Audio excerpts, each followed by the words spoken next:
Israel dan Palestina. Ini adalah dua bangsa yang lagi berdiri. Ibarat nih, kakak adik, bukannya berantem ngerebutin remote TV di pagi hari saat sebelum berangkat sekolah. Mereka ngerebutin sesuatu yang lebih besar, sebuah wilayah di Timur Tengah, yang akhirnya banyak pihak, jadi ada ngedukung Israel ataupun bela Palestina. Mungkin kalian juga. Tapi pertanyaan terbesarnya adalah, siapa pihak dalam tanda kutip lebih benar? Buat nyari tahu jawabannya, kita nggak bisa nyuruh mereka. Shoot aja dan terus siapa yang menang. Iya, ini karena masalah mereka begitu berlarut-larut dan ngelibatin banyak pihak.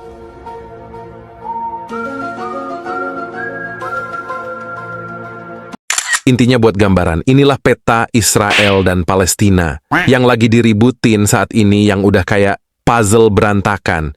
Pihak Palestina ngerasa kalau wilayahnya kian tahun semakin mengecil karena diambil Israel. Di sisi lain, Israel nganggap kalau wilayah ini ya emang punya mereka. Dan masalahnya juga makin parah karena kedua belah pihak yang sama-sama ngeklaim kota satu ini sebagai ibu kotanya. Oke, sebelum kalian juga ikutan perang di kolom komentar, mari langsung kita bahas. Jadi sebenarnya pihak mana yang benar? Biar adil, mari kita bahas satu-satu.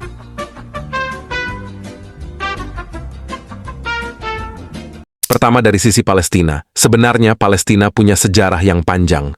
Tapi kalau ditarik dari awal, pertikaian dia ini sebenarnya adalah wilayah dari sebuah kekaisaran Ottoman Empire dulu, yang mayoritas beretnis Arab. Singkat ceritanya, gara-gara kalah perang dunia, wilayah Palestina jadi masuk ke bagian negara Eropa satu ini. Dan dari sini, ternyata masalah mulai muncul. Mulai dari sang pendatang yang ngejanjiin wilayah ke pihak seberang, diikuti perang yang berkecamuk, pengungsian besar-besaran, wilayah yang semakin dicaplok. Hingga saat ini masalah pemukiman ilegal, kemiskinan, dan berbagai ketidakadilan lain yang bikin satu dunia ikutan pusing. Dari semua masalah ini, tentu mereka hanya ingin hidup aman di sebuah negara yang merdeka, walaupun kelihatannya perjuangan mereka masih panjang. Di sisi lain, Israel sebuah negara yang punya banyak fans maupun haters, sama kayak tetangganya. Selain punya sejarah yang panjang, Israel juga punya sejarah yang kelam.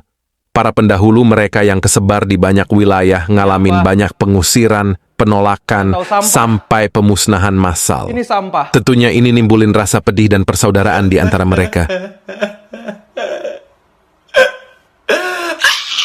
Keinginan untuk punya rumah sendiri pun akhirnya muncul. Hingga akhirnya impian mereka terwujud. Walaupun ditentang habis-habisan. Bahkan sampai dikeroyokin berulang kali. Dan ujungnya sama seperti cerita sang tetangga. Perang juga terus berkecamuk. Ninggalin rasa nggak aman dan kecurigaan antar sesama warga yang pernah mereka panggil sebagai tetangga. Bagi warga Israel, mereka hanya ingin hidup dengan tenang. Jadi sekarang kembali ke pertanyaan awal.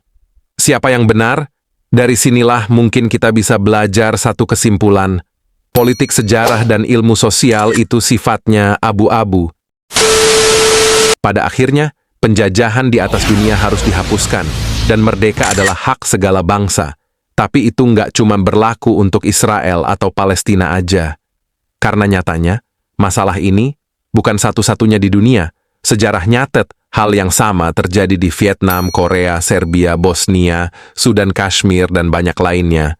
Di mana semua dikomporin sama hasrat ingin berkuasa. Akankah pertikaian ini berakhir? Nggak ada yang tahu. Jawabannya yang jelas seperti apa kata penulis ini. Nggak akan ada satu orang pun yang bisa mengakhiri semua peperangan dengan peperangan.